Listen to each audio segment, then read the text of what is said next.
So something that I think Katrina does really well at, and she's mentioned medical device, but critical thinking is something that Katrina, I think, brings to the table and is like problem solving, I would say. And also, you've come to, I also adjunct and teach, what is it in the water that we're all like thinking this is a good idea for us? But you also have dabbled in some project management stuff. So I think you've got a diverse background. So we're here to talk about value proposition, and this is kind of the cadence that I keep at all of these. But we have to define this so that everybody knows what we're talking about. Because somebody said unique selling proposition, and I know this is right in Morgan's wheelhouse too, some of this. So let's talk about that. To you, let's define what value proposition is. Right. Value proposition is the nugget that you are delivering to your audience, to the people you want to speak to, so that they pay attention and that they say, this is a person I want to hear more from and maybe work with. And it's in capsule who you are and what you are to your market. Love it. You and I are both big fans of the business model canvas, and I'm a big fan of the subsequent version, the lean canvas, and they both use the same, they call it unique value proposition, but we'll get to that. But one of them is, what is the value you deliver to your customer? That's actually in one of those things. The other one is, what need do you address? And as a marketer, I love that. I like thinking in terms of problem solving, so like what problem do you solve? And then also, what's the single, clear, compelling message that states you are different and worth paying attention to? Your definition, those definitions, they all boil down to buy this for that, right? Is that a way to think about it? If you have this problem, you need us. You need what we have. Yeah. You have to have what we have. You have to have. Yeah, it's not just, maybe I want to have that. You're like, I've got to have that. Yeah, compelling, right? Mm-hmm. Yeah, okay. Because marketers are terrible people, and I can say that because I am one. We love synonyms, we love renaming things, so you give me maybe one or two synonyms for a value proposition that you know of, and then maybe I'll throw out a couple, and then that way we all know we're talking about the same thing. And you primed me for this, and now I have I'm like, that's okay, I got your back if you can't. I'm drawing a blank. So unique value proposition, so just adding unique to it. Somebody said unique selling proposition, that's another one. Your brand promise, if or your differentiation statement. These are all things that maybe you've heard, or elevator pitch. Right. I think that's one that we've all heard. I think a good value proposition is a great elevator pitch. Morgan crushed it, I think, when she did hers. So see, I made fun of her, but then I circled back, and now I'm celebrating her. So I just want you to know that if you've heard something like that, it's not a mission statement. No. It's not a vision statement. But it is something, it's like that. It could be, it's not even a tagline, but it might be used as a tagline if it's really good. Right. It's just that statement that you give that separates you from the other products and creates that urgency in the people you want to reach. Right. Okay, so the reason why this came up with you, and you talked about sort of your expertise and what you do, is because you're actually looking at switching and pivoting into a new market. And the way you said it to me is you want to be a domain expert with law firms. And I just want to tee you up with that. Like, tell me about that and why you stumbled into value proposition as the way to get into that. Okay. Well, so some of you might have noticed that the economic situation is a little uncertain lately, and that businesses, of course, of all sorts are struggling. But I would say that in the life sciences, and in particularly in the life science innovator world, it is a particularly challenging time. It's very diplomatic of you. Oh, you said well, that yeah. Really I mean, we had an investor tell us the other day that this is the life science nuclear winter. So. Oh, that's less diplomatic. Yeah, that is somewhat less diplomatic. So, if I'm serving those people and they are struggling, because that's when they come to me, they're like, we are desperate, we need money, and I'm like, well, if you need money, then paying me to help you is not what you need. You need to find some other path, right? So, so thinking about who else I serve in this ecosystem, because I have a wealth of expertise in a number of different spaces in this domain. So I've worked in discovery and development, both in drugs and devices. I've worked in commercialization and commercial production. I do leadership things. I do a lot of different things. So who are the people who could benefit from that? And who are the people not only that could benefit that, but also have money? And because I need money to survive, right? So I've had some great conversations with some legal teams in the past. Did an excellent project last year where I saved an organization $5 million. And it didn't cost them that much to to get me to help them Is that to when save you $5 started million. thinking, I know we've all been there, you're like, I should have renegotiated differently. No. It was a great project. It wasn't full time. They paid me my full rate, and it all worked out. Nice. Everybody won. It was definitely a win-win for everybody. So I thought, I've got to figure out how to not change, but reposition myself. So, and we're all in this space. If you have a business, you're always thinking about, well, who are the next people I can serve? But even if you're solo, you might be thinking about, well, I want to change my career. I want to be, I'm an accountant, and I love accounting, but I really have this creative streak in me, and I want to get out there and I want to make pottery, or I want to do art or something like that. Well, how do you shift that? How do you reposition yourself? Well, one of the things that you can do to help you think about that is develop some of this language. And the value proposition is, again, that capsule piece. It helps you be able to get your brain around who you want to be. It helps you also help other people quickly understand what you're trying to do. And I think that that's a big piece of it, is if people don't understand, if you're not clear and you're rambling and you're talking about all these different things, like I often do, then they're like, what are you doing? I don't understand. How do I connect with you? How do I work with you? How do I even know who to introduce to you? Because if I want to help you, I need to figure out what you need in order to, so you either have to be really clear and tell me what you need, or you have to at least give me some story that I can tell somebody else so that you can introduce them. So before I have a question to follow up that, Sure. This is a collaborative environment, so I haven't said that yet, but if you have a question, raise your hand, throw a shoe. Morgan will give you an awkward microphone, because although we're not live streaming, we are still recording, and we want to hear your question, so it makes things easier. But you said we tend to ramble or not be clear about what it is that we do, and I would say one step further is, I think sometimes we're reluctant to say what we do or pitch because it feels awkward or uncomfortable, or in some cases it might even feel desperate. But I think a really good value proposition doesn't do that, right?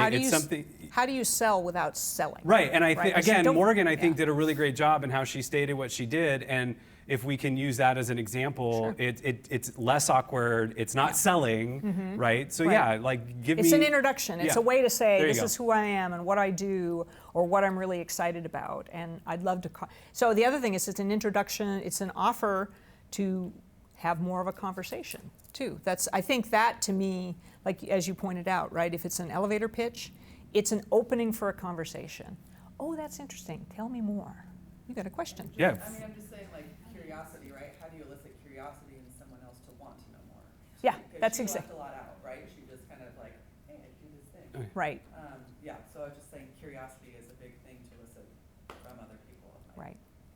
Okay. You've got a question behind you as well. It's clay, it's your plant, it's your ringer. You got a ringer. Yeah. One question I had, I think it applies to pretty much everybody here. When you have a value proposition, how do you separate your identity from it, or do you separate your identity from it? It's a That's a really good That is question. an awesome As question. you say, right, somebody's wants to move into pottery or something creative from an analytical. How do you not get embarrassed, right? Or to say, pony up and say, okay, I am now that person. Do I switch hats? Do I just own the whole thing? As far as ringers go, that was a pretty good one. Yeah, You gave him a good question to ask. I'm just kidding. He asked good questions. Yeah. That's why one of the reasons I married him. So that it is. I think this is something people wrestle with. So my advice to everyone is to be your authentic self. Yeah. Which means if you have two hats, don't hide. Don't hide behind either one. So I work very hard to be entirely transparent and the same person that I am online as when you meet me, down to being really recognizable and having a very clear picture so that people across the room can go, oh, I know you from LinkedIn, and can come over and speak to me. But even more important than that, I don't hide that I do a lot of different things. I have also been an adjunct professor, but mostly a principal investigator on grants. Fortunately, did not have to get into the teaching gig. Yeah, it's actually a really good gig because all you're doing is kind of like bookkeeping and overseeing people. So get into that if you can get in there. And then I'm also KOL director for the Bullpen, as you know, which is... You have to say what KOL is, because Okay. I had to Google it the first Sure, time. it's a key opinion leader. And now you have to tell us what that is. Right, and in entrepreneurship, a key opinion leader is somebody that you go to for advice about the work that you're doing. And companies get these, they also help you spread the word about what you're doing, and they also give you solid advice about your commercialization plan or about your technology or about how to approach doctors or how to approach different kinds of people. So in the Bullpen, we invite those folks in to talk to us in virtual meetings all the time. And so my job is just curating and corralling them into the meetings all the time. So you have a lot of things going on, and using a value proposition for you, it has to distill all those different, deliverables that Right. you have, right? Right. Mm-hmm. Yeah. So So, and that I think is part of it as well, is you don't want to, if all of that is out there, you want to focus on the things that are important to the persona you're trying to reach. So in this instance, the persona that I really would like to lean into right now would be senior legal teams who are working with these life science companies, and they need technical due diligence, or they need help thinking about commercialization plans, or they just need flat out help figuring out what the heck they're going to do about their chemistry manufacturing and controls. It's called CMC in our lingo, and even things about what is the deep dive around getting companies in better position to go back out to the market to pitch. So your value proposition that you're working on now is aimed directly at that audience. That's correct. So do I need a value proposition for every product or service that I have? No. Do I get a general one? What do we do? I would say that if you have, I would tailor your value proposition to the people you're trying to address right now. But don't forget the people that could be tomorrow's customers. So I don't, I might lean with my value proposition in my social media, but I don't forget all of the other things that I do. So I am very passionate about helping diverse founders get the resources that they need. I'm very passionate about Evergreen Bioscience Innovation Cluster, which is our life science innovation cluster in our region. So I don't forget those things. They are there to find. But the idea behind the value proposition then is to say, this is the special magic, and I'm speaking to you, senior legal advisors, but if you are not a senior legal advisor, but you're a senior person, then you need this magic, I can pivot it to you too. Yeah. Yeah.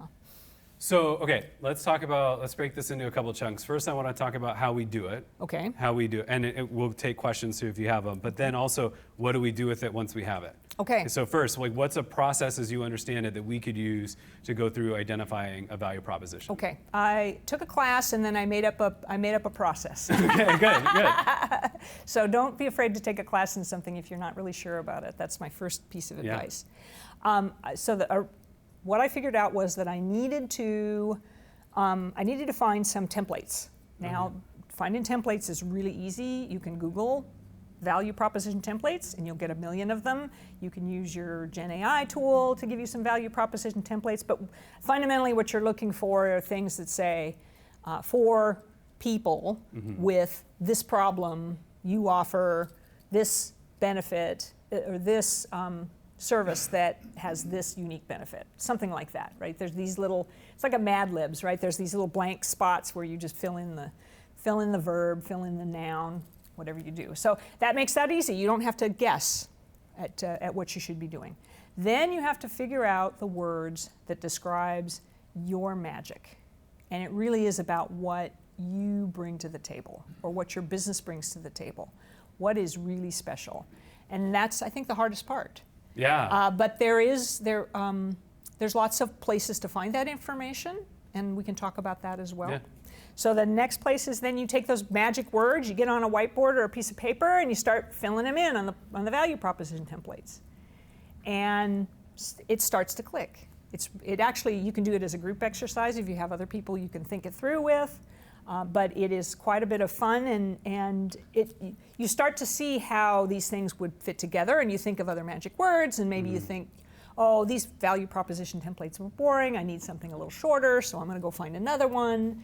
Put those, once you have a set of magic words, you're just moving them around. It's like puzzle pieces. I like the magic word thing, and again, I want to go back to what I said earlier. I think sometimes we're reluctant. I think you had sorry, remind me of your name.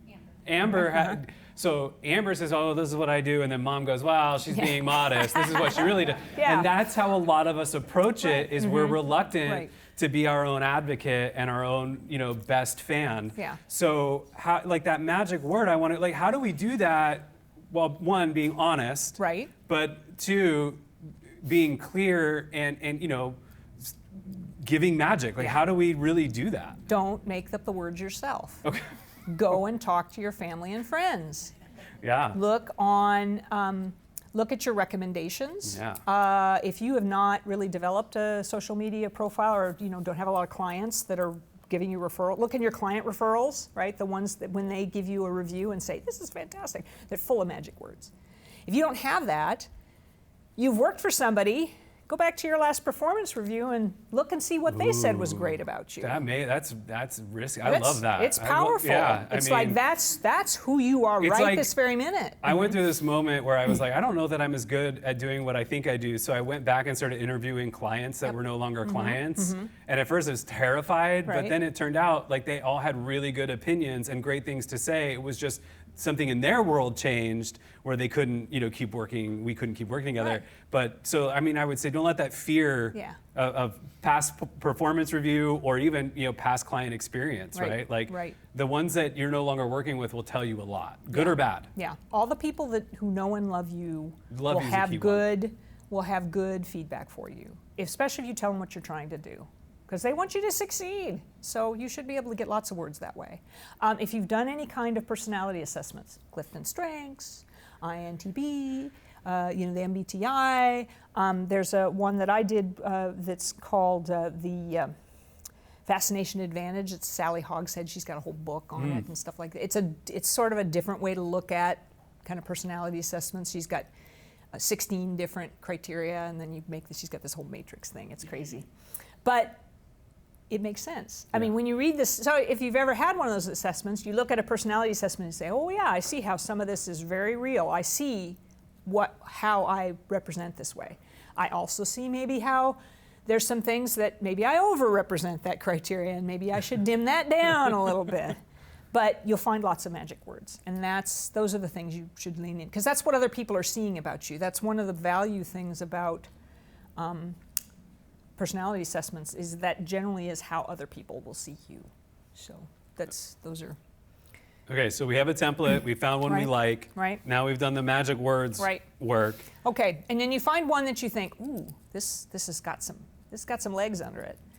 You better test it with your audience. So get it out there to your family and friends, right? Say, how does this sound to you?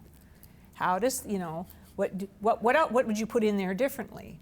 But then also start putting it into some of your, use it when you're meeting somebody. Try it out. See what people say. See if people go, oh, that's interesting. Tell me more. I like asking grandmas and kids at that point, because if they don't know what you're doing after you ask a grandma or a kid, you're probably, I just saw this thing, it's like 60% of America reads at like a 6th grade level or whatever. Like we have to, as much as we love fancy words, and marketers, again, we're the worst, we're guilty of this all the time. But the new one is your tech stack, right? Whoa, what's in your tech stack, right? We love this stuff, but realistically, it has to be kind of a common denominator thing, but we have to test it, right? It has to work. Very much so. Yeah, okay. So talk me through that. Okay, because my advice to people who are pitching is pitch to everybody who will sit still for it. Because if your Aunt Edna understands what it is that you do for a living and what you're trying to do, everyone will understand Aunties, it. Yeah. Aunties, grandma's Right? kids. Grandma's Love kids. It. Yep. Love it. Yeah, so that's exactly what so one of the things that I did was as I crafted a few of these value propositions, I thought, this one looks pretty good. So I replaced my headline on LinkedIn, which is that line, the line that is underneath your photo and your name at the top of your LinkedIn. It turns out that is the top item that if people are searching for, if you come up on a search or if they cross your profile, they will see that. Totally. And it's like a couple of seconds, registers on their mind, and then you have to put, the thing that you want to do is, and on that one you want to put in the first like 50 characters, something that is really compelling. So I kind of combined two value proposition statements together for it. Nice. So, yeah. So this is where I'll jump in and I'll just plug LinkedIn. If you're B2B especially, B2C is tricky, but if you're B2B and you're not active on LinkedIn right now, you are missing, like we are at the apex, I think, of how effective LinkedIn will be. It may die down, it may get better, but right now it's top. And a lot of my clients get their most impressions and their most engagements from LinkedIn. So one, if you're not there, two, and if you don't know what your tagline or headline is right now, like that's a key that you should probably go in and change it, because it's probably just defaulted to your job title, Right. which is boring. And you're missing an opportunity. It is the number one SEO item on your LinkedIn. So Yeah. all the LinkedIn algorithms will, focus on that. So you Yeah. can Yeah, overdo yeah, oh, it. And yeah. I know you see people What's and they Chris just pulling load on in. Chris, LinkedIn is nothing but a scam. I get people saying, "Oh, you have the skills I need." Oh yeah, but I mean, they're all there. I get pitched. Who's been offered a paid board position on LinkedIn? Not I yet. have. Like, I mean, I think any social media comes. Chris, They point are well a bit of a taken. But scam, any yeah. social media is going to come with its, Right. with its flaws. I'm not saying it's the best of the best. I'm just saying right now it's an effective tool. Right. Yeah. And you mentioned that B2C is tricky, but I would say C2C, Yeah. it's a super powerful tool. Yeah. So, People are doing product recommendations all the time. Just did yeah. this, just bought that, just ate that. I'm doing customer service posts all the time. Yeah. Yeah. I'm in a place now, after working, on but it is really an excellent networking, human-to-human networking tool. Yeah. And Chris, I will 100% behind you. You're always having to go, clearly you didn't read my profile at all. You're trying to sell me a service that, obviously I don't need. Or the exciting redesign project your I'm web working page. on. Yeah, he's like, I no, get a lot of those. no, because people don't know how to use I it. feel like it's just bots. I have a dozen things popping Yeah. up, and it's all It's good though. It means they're targeting you. Well, That's the way I would look at it. fake account, like a fake account. Yeah. Yeah. It's like, can't you write an algorithm to clean this crap out? Yeah. Yeah. It could be a powerful tool. I see Katrina's stuff Mm-hmm. up, I'll look at it, I see Josh. I want to see what people are doing and stuff, but I don't want the crap. Yeah. One of the reasons I think it is, and they should think really thoughtfully about this, because it is a more powerful tool if you engage with it, and if you are, because it's going to show you more content. If you like or comment on things, it will show you more of that Yeah. kind of content Yeah. versus the random stuff. If you see something that is clearly not fit for you, if you go up in the upper right corner to the dots and say, don't show me any more of this, Yeah, you got to curate your you feed. do have to curate your feed just a little bit, but if you are on the platform and engaged in the platform, the algorithm is tailored to help people who are doing that. If feel you're like not though- doing that and you're just surfing, it's not going to help you. Our conversation got to a fork in the road. Yes, it did. And one side was, hey, let's keep talking. And Let's I'm talk not about blaming LinkedIn, Chris, yeah. but one was, hey, let's keep talking about, and I will talk about LinkedIn Right. all day, but that's not the Well, fork. And now I'm maybe we'll do realizing we another probably, Business Brew, I was yeah. like, we need a LinkedIn person to come talk to us. All right, so you gave us 3 steps. I'll recap. Right. Find a template that works for you, Right. curate your magic words, A/B test. What's Right. next? Well, it was plug and play, then A/B test. Okay, There's 4 yeah, yeah. steps. That's Yeah, yeah. it. That's Okay. it. All right. Test it, then go back to the start and work again, right? Try some different Okay. things. If it's working, great, lean into it. If it's not working or it doesn't sound right, it's not coming across good, change it. I know you have no problem doing this, and I've keyed in on this, and maybe I'm missing it, but the idea that we're reluctant, we don't like bragging about ourselves, but when I started Tinderbox, for like the first 5 or 6 years I was doing it, my mom had no idea what I did, and she would tell people that. He started his own business. I don't know what he does. I think she thought I was like laundering money for the mob or something. And that was a mistake on my part, because I'm assuming that my mom doesn't know business owners or people who could use my services. So let's talk about, like, when you say A/B test, I know you will do it, but like, it's with everybody, It's right? with everybody. It's with everybody. You should tell people, this is what I do.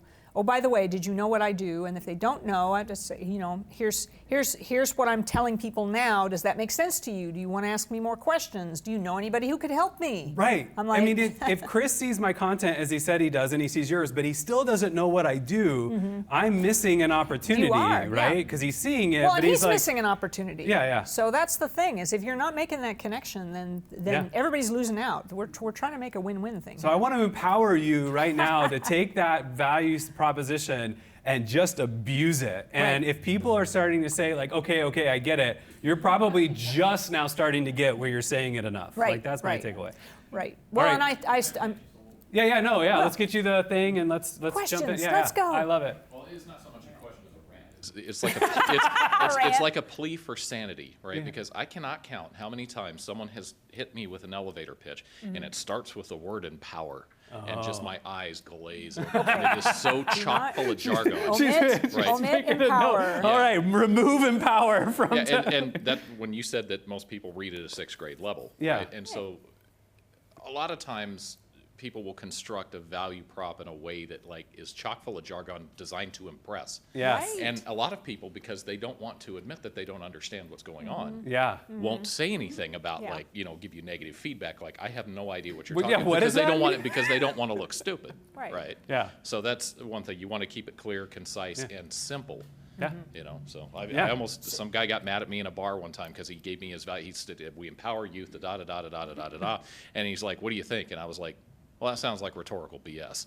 And he got mad at me. But Well, see, people Yeah. pay good money for that kind of feedback. Yeah, I think yeah. you did that guy a service. well, I had a couple of beers exactly. in me, so. Yeah, I'm like, I'd really like to know what you really do. Yeah. Tell me what it is you do. So Yeah. like, I mean, just chime in. I know there's value in what he had to say, but yeah, I mean, we got to Right. kind of figure. Yeah. We got to. So this is part of kind of trying out different templates too. So the kinds of things that I've looked at. I spoke about the one where we're for target audience who have a problem or need. We offer a solution that has a benefit with your unique selling proposition. Well, that's a long phrase. It's kind of dull. You're like, how do you put the magic into that? Well, I've been coaching. I coach life science entrepreneurs. And they're all academics. They don't, they love to talk about their science, but they don't know squat about getting their message out there. It's constantly trying to get them to pitch better. And I'm like, okay, look, you need a tagline. Tagline's got to be simple. Give me a verb, give me your application, and give me your differentiator. That's like the shortest tagline template that I found. So verb. Right. And then what? Right. So verb, application with unique differentiator. And that's a perfect tagline, right? So you can. Yeah, it could be your LinkedIn headline, and because it's intriguing, you're like, "Ooh, what does this person do? I need to know more." So one way to kind of think about that, with a lot of words here, is eliminating strategic complexity with astute research and problem solving. Tells you what I do. Yeah. Tells you what is it that I can do for you. Another way to think about it is just astute research and problem solving, because that's the first part of my new tagline. And the second part is I help life science, legal, and finance experts navigate complex client scenarios by providing strategic capability enhancement and confidential collaborative support. And the thing I like about that one that you just said is you're talking to law firms, and so I also think, to sort of the opposite of Will's point, but also to his point, is it has to match your audience, right? Right. Obviously, the second that dude said empower, Will just went like this, and he's like, either the guy's yeah. crushing his value proposition and Will's not his audience, or he's Right. just not doing a very good job, right? Exactly. Yeah. That's one of the two things. And the truth is, the no is the second best answer to a yes, Yeah. right? The faster you get to know with somebody, the faster you set them aside as a client and you move on to the ones Yeah, who are the that's- yeses. So anybody you doing sales, from Sonrin, right? We know that. That's an old school sales thing. Every Right, no right. will get you that much closer to a yes. Right. Doesn't mean we're all cut out for Because sales. it's a numbers game. Yeah, right. Morgan, you had a question. Do you still have it? I noticed you. Do you have the mic? She's or got no? these like questions flying Yeah. off of her face Yeah. here. Yeah. So many. Yeah. If you could just see all the tabs open in my brain right now, you'd be like, wow. Emotional support tabs. That's what I. Yeah. Absolutely. Yeah. It was actually piggybacking just on that comment, and it was a question back to you of like, I'm so with Josh of like practically this makes sense across the board, and I'm loving that. But I'm also fearful that we leave this room and our confidence leaves us. Yeah. Right. Oh, As yeah. soon as I'm like, okay, I know Yeah. it. I've chat GBT'd it. Sure, Chat and sure. I are like, yes, Yeah. this is Right, it. right. And then I go to put it into practice, and I'm in front of someone. And I'm like, okay, one, either I forget everything I practiced, or two, I see the eyes glazing over, right? So my question for us collectively is, how many times do you really mean practice it? Because Josh said, you're clearly very comfortable. What I find is most of my clients don't put it into practice enough to hear the no's, to get to the yeses, because those no's are scary. The Yeah. no's are That's That's scary. not fun. No, it's Yeah. not. But I thought about us all at this summer barbecue. I was like, what if we all collectively this summer tried it at family barbecues? Yep. Yeah. Try it to Or Aunt- the weddings. It's a great Everybody idea. loves Every asking, wedding. what do you the more do? drinks, And then the you hit 'em better. with So they're that. like, you what? Just, man, get that value proposition and roll it out at those weddings. And then see if the people want to know more. Yeah. And if they just, I don't know what that means, well, then you know that you're kind of not quite there. Yeah. But if they're, that's so super interesting, and then because it's always an opportunity. What you're trying to do is get people to open up enough so that they ask you, well, what is it that you're looking for? What do you need? And then you can say, do you know anybody else who does this? Or do you who do you know? Do you know anybody in my field? Right? Would love to meet them, because that's a networking opportunity. Yeah, I Yeah. feel like at weddings we should be running around with our phones Totally. doing LinkedIn all the time. I think too. you're missing. Yeah. I mean, make it You're a missing game. out, right? That's what I would do. I Right. would gamify it. Like, I'm going to go to these weddings, and maybe you're into it, maybe you're not. Right. But It's like a little icebreaker, Yeah, right? You can put a little icebreaker up there. Yeah. Verb, application, Totally. unique differentiator. Make up your value proposition right here. We have some magic words. Yeah. You got your magic word list, and you're like checking them off. Well, that Yeah, you wasn't make it. little flashcards Empower, of them, no. right? You could just. So, I mean, Yeah. really, how much do we practice it? I mean, we have to remember it. You should be practicing it more often than you think. You think you're practicing it too much, you're probably not practicing it enough. Yeah. You should try it in different ways. Yeah, you're going to screw up. You're going to screw up all the time. I mean, I've got this giant one that I have on my LinkedIn tagline. I can't say that when I'm introducing myself, so I'm still pivoting, because what I usually tell people is that I help life science innovators and investors figure out ways to get their medical products from bench to bedside. That's so. Leave it to Will. Right, If you want to know if it's working, just get Will involved. So He'll be like, I feel here you like go. I am likely to continue using that Yeah. because it's quick, it's easy, and it makes you like, wow, what is it? How do you do that? It asks that natural next question. Yeah. And because it's already in my head. But so for some of these things, you're going to have to work on it, right? Yeah. You're going to have to actually roll it out. If you've got some social media, or if you have a community on your social media, it's a great place to ask, Yeah. right? And which of these fill out this survey for. You've got a newsletter. Fill out a survey Yeah. for me. Tell me which of these taglines you think describes me the Yes. best. People will love that. And I'm going to say something, because you and I, we worked together for a long time. And we've done our fair share of customers or client surveys. I just want to tee up, you'll get some response, but just temper your expectations Yeah. on the amount of response you'll get. Yeah. Because people will point out the typos to you, and I've reevaluated how I feel about that. If they Yeah. point out a typo, they've read it. So just Right. take that away. It's a That's your win. takeaway. If They were paying enough attention that they saw my the typo. mom just yesterday was like, you had a typo in your newsletter.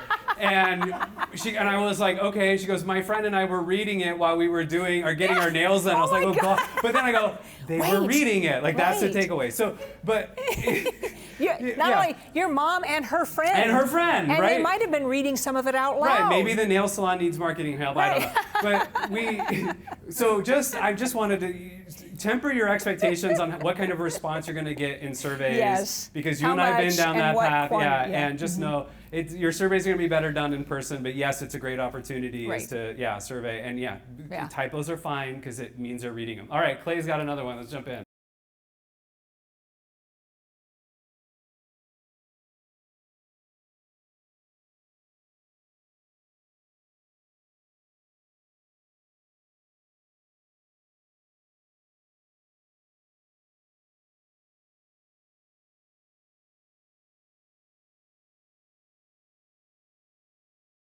you open a conversation? Don't Well, just lead with value proposition, I guess. yeah, no. I'm going to hit you over the head with my value proposition. Wait for the opening. So I think the elevator it's a little tough, but generally speaking, a really good place to practice these sorts of things is at an event like this. Yeah. Right? We're already networking. We're already trying things out. Right? Part of what you're doing here is creating a safe space so we can have these conversations and we get started on them. So approach a networking event in that way. Don't stand by yourself. Go find somebody, introduce yourself. Hi, I came to this networking event because I'm interested in trying out my value proposition. I think Would you all like the to listen to introverts it? in the room Right? just So- went like this. Yeah, no, I was like, Go talk to somebody? oh my goodness. Yeah, we have that in the bullpen too. And Yeah. but the ambassadors, that's their job, is to go around, find people who are standing quietly and just talk to them. Because and that you can just take that as your job. It's my job to go around and talk to people who are being quiet because they're here. They managed to get themselves up, dressed, and out of the house so that they could come to an event like this to learn something because it was interesting to them. So just find out what they do. Yeah. And you can always say, I'd love to hear your value proposition. I'd love to hear about what you do as well in return. Yeah, if you, I think to Clay's question, when in doubt, just ask a question about them. Right. As a way, because Oh, people yes. love talking, even introverts. Generally speaking. Yeah, they want to explain. I have found, can I jump in with a Right. tip that I like? So I've been doing this with my kids, and this is how I know it works, is sort of a question of the day format. Just ask something unique or interesting. Like, if you could only eat one food for the rest of your life, what would you eat? And I think that's a better way to get into icebreak a conversation Right. than to get into it. Right. What are your summer plans? Or, tell me the last concert you went to.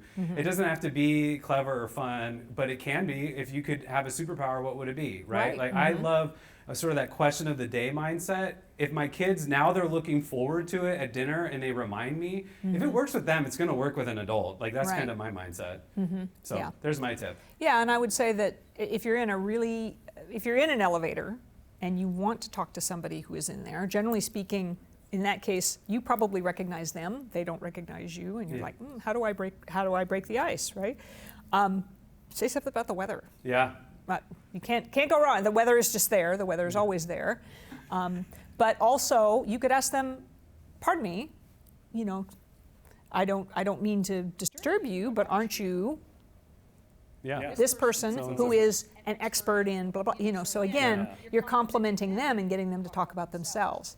You're the investor who's really big into life science device companies. Yeah. Or you're aren't you that person? Because then they get a chance to, you just think, it's nice to meet you. Because that's really what you want to do, is you just want to get a chance to meet, sometimes gets a chance to meet other people. All right, so I want to jump forward in time. I want to assume that all these wonderful people have applied what you've done. Right. I want to get it right. Template, magic words, Right. plug and play, Right. A/B test. Yes. So I have it. I love it. My mom said it's great. She's telling people at the nail salon. It can't be the only thing I ever post on LinkedIn. It can't be the only thing I ever put in a newsletter. Right. What do I do with it now that I have it? Now that you have it, you want to try to put it in some way into your message, right? So part of it is thinking about what if I have people who are like, oh, this is a really exciting person, I need to know them. Well, what is it that they need to know? Your content should reflect the problems that they're trying to solve. Your content should be about what the challenges that they're facing or the challenges that their clients are facing. Because in my case, legal people presumably have zero problems and all they're doing is solving everybody else's problems. So what are the problems that life science companies face? Then I can pivot, I put all that content out there, and so when you go and look at my profile, when you stop long enough to see the tagline and say, oh, this person's really interesting, and then you start looking at my profile and you look at my content, and then it starts appearing, you follow me, and then it starts appearing in your feed, and they're like, this person has a really good opinion about this, really good thoughts about this particular thing. I wonder if they'd be good at this other problem that we have.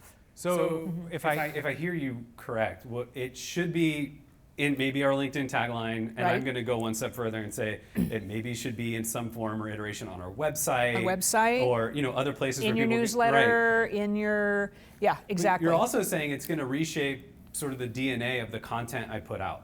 Yeah, It's going to exactly. be because part of getting a value proposition right is getting it right in your head. Yeah. So thinking about how you're pivoting, Right. what you're doing in order to be the person that you want to be for, and you're not changing yourself. You're just kind of saying, I'm just going to reveal a part of my persona that is valuable to this group of people. And it doesn't mean every single post has to end with contact me to learn more or Right. DM me to get started. Right. It just means you're starting to rethink how you're phrasing things Right. and putting things together. And where do those things go? Right. And because people are going to naturally start looking more into you. It takes, what does it take, about 16, 17 touches to get at it's least that many now? to get, I don't know. Yeah. What is it? What do you tell do you train? What? Yeah, too many? It's used a to be lot. 7, I think is what we used Yeah, to say. no, but online, if you're going to be online Yeah. market, so this is Bobby, right? Bobby Yeah, Fodish, who's the LinkedIn ninja. Yep. She's like, it takes 16 touches Yeah. for you to build trust. And that's really what you're doing with your value proposition, Just is trying to you're build just trust. trying to build trust. Yeah.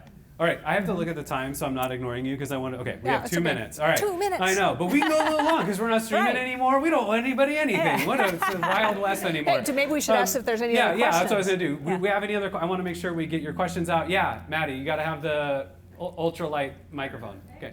So I kind of want to step back for a moment more into the content creation side of the value prop. Yeah. And it's interesting because actually, Josh, as a student learning in your class, we I know, talked it's a just, lot what are we doing? about, I did learn stuff, by the way. But I'm kind of calling back to a conversation that we had about your why. Yeah. And it was a little bit more company specific, right? Like that's kind of how you generate a mission statement. But I am curious, I feel like on the personal side, is there a correlation to, what Simon Sinek has talked about, where what is your why? What are your moral pillars?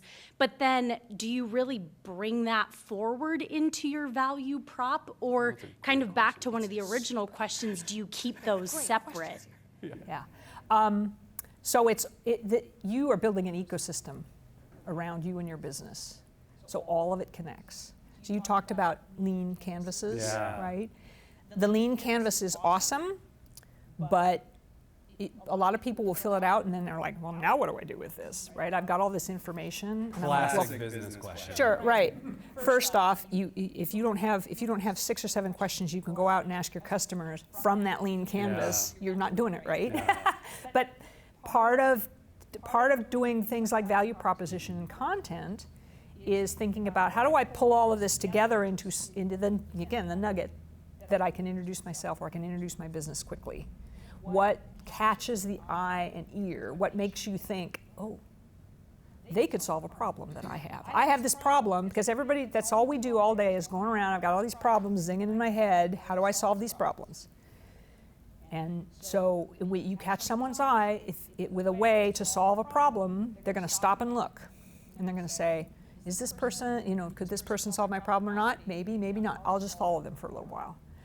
You've touched them at least once. And then you got to get in that other 15 touches to build the trust.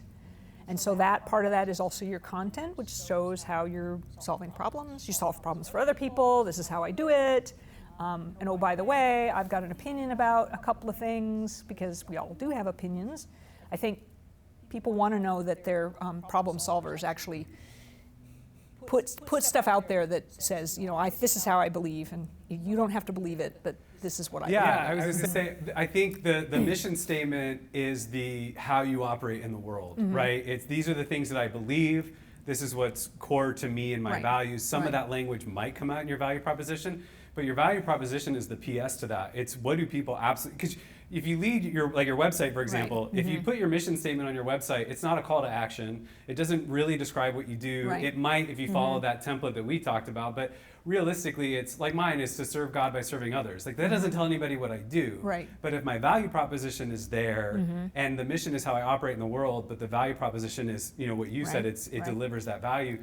Now I think it becomes, they complement each other in that way. Yeah, essentially the subtext is, if this is your problem, let's talk.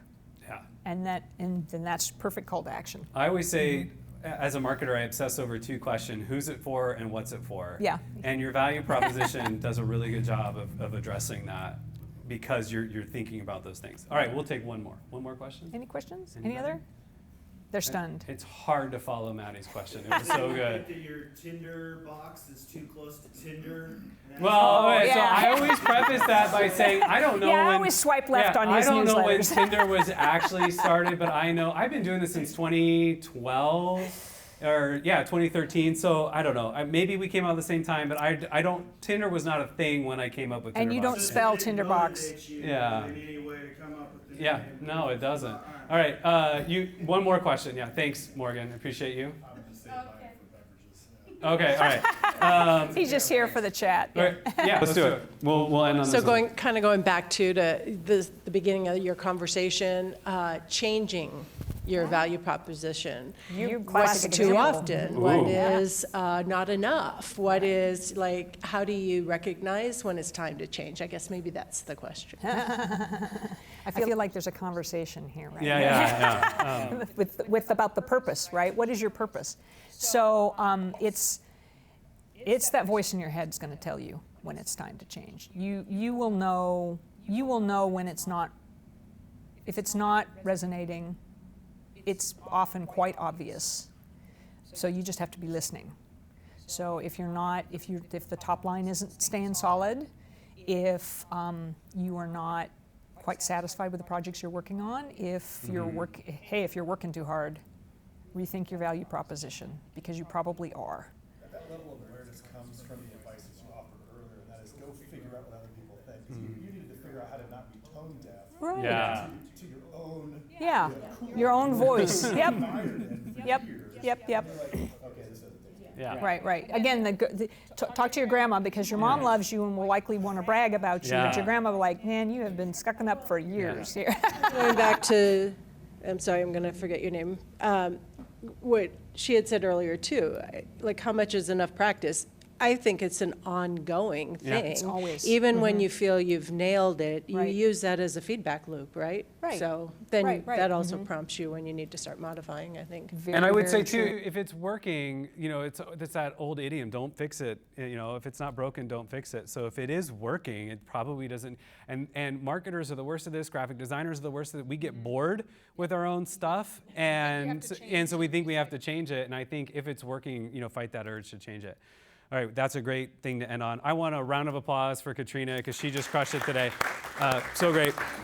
And then we'll do one more. I've got Nathan with Slap Visuals providing all the video, audio, video, and the recording. We've got Mark Pond with Start of Spokane and the Spokane Public Library. And then my friends Andrew and Liz with Brew Peddler. A round of applause for them for supporting this. It's so great.